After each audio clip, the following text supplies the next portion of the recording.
Oh, hey, I didn't see you there. You know, fans often approach me on the street and ask me, Mike, why did you choose nursing, and what does it mean to you? So I thought I'd put together this little video to explain it to you all. For me, nursing is about the past, the present, and the future. And what do I mean by that? For me, when I say it's about my past, what I mean is I had a great job. I was actually managing a bicycle shop, Performance Bike, and enjoying myself a lot. But I felt like maybe there was something more I could do. And I mean that in several ways. I felt like perhaps I could have a career that made a decent amount of money like I was, but that gave back to other people. 2, I wanted a career that I could work towards progress, towards making more money and having more responsibility without moving. And the job I was in at the time, I would have had to have moved to another state in order to move up and make more money and have more responsibility. So I looked into nursing, and it had a lot of appeal to me because of the giving back quality and because I could continue to go to school while I ran a full-time nursing job, because I could get a 3-day-a-week, 12-hour-day job. So that was really important to me. And from the outset of beginning prereqs for nursing school, I knew that I was going to go on to nurse practitioner.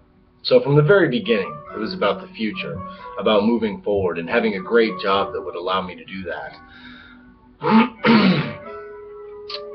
Additionally, at the time, I knew that nursing, especially ER nursing, which is what I chose, would allow me to gain valuable skills that perhaps could help me outside of work or help someone else outside of work, and that was important to me as well. The present.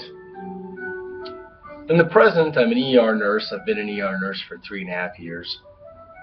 And I'm working constantly to learn how to be a better nurse and to learn how to be a better person. I work to learn the pathophysiology of the illnesses that we see so that I can better understand what's happening and better understand how I might be able to intervene or suggest things to the provider at the time. I'm learning how to attempt to be a leader in what I view as an extremely subordinate position. In previous jobs, I've always been in charge, at least for most of my adult life.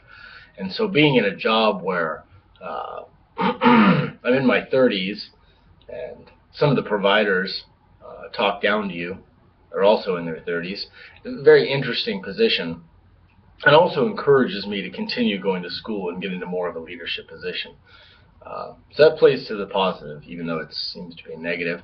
And I like trying to learn how to have maturity, responsibility, and leadership in a setting that it doesn't feel normal in for myself.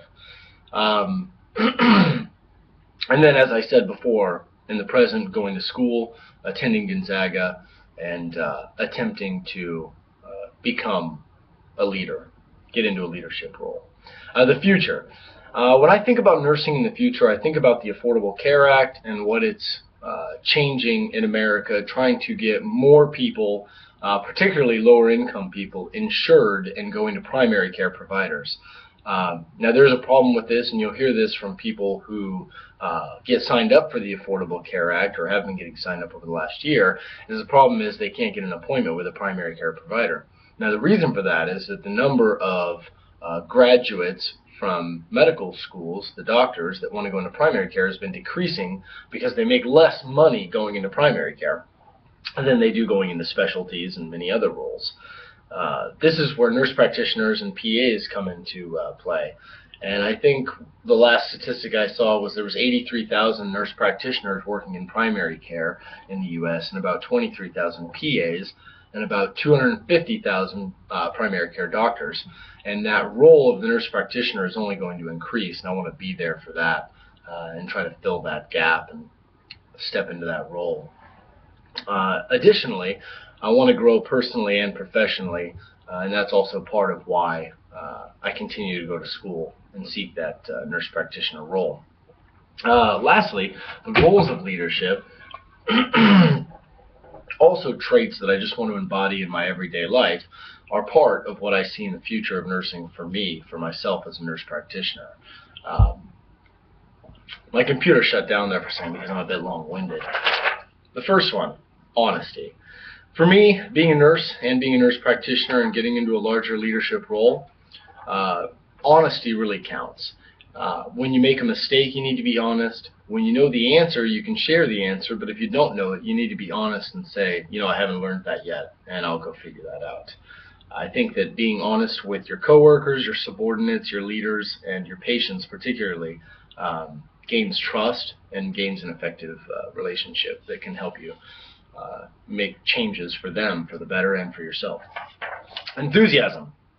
I have a lot of enthusiasm, and I think that enthusiasm is a critical component of being a good leader and being a good practitioner. I think that holds true for every aspect of life. Being enthusiastic will give you the ability to learn more, to try to do more, and to try to do the best job possible for all your patients. Courage.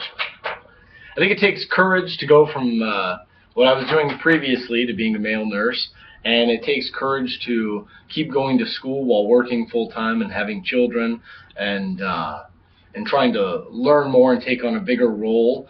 There's fear there. There's fear that what if I can't do it? What if I'm not good enough? And it takes courage to face that and say, I'm going to keep going anyway and do the best job I can. Empathy.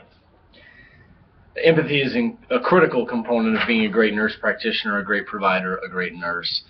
You need to be able to empathize with your coworkers when they're having hard times, empathize with the people you're asking to carry out the orders you give, and empathize particularly with the patients who are going through what they're going through. Respect. Respect is key to me. Part of what I said takes so much courage in going in and being a male nurse is it's very difficult, as many of you I'm sure know, to be a nurse and get disrespected by the doctors, even by coworkers at times, by patients, particularly in the emergency room. Respect is important to me, and I want to give respect to all of those people and then gain it back. Confidence. It takes confidence to go from being a nurse to being a nurse practitioner and taking on a role that, again, like I said before, you're really not sure that you're equipped to take on yet. After the confidence, humility. I think it's important to always be humble and not to pretend that you know everything and pretend that you can do it all, when in fact we're all just learning and trying to be bigger people. And lastly, since I'm way over the 5 minutes, be genuine. I think that being genuine is incredibly important, which is why I sort of made a little bit of a joke at the beginning of this, having piano music and being in a sport coat with a cigar. In any case, that's my philosophy on nursing in the past, the present, and the future for myself, and working towards being a nurse practitioner. I hope you enjoy that.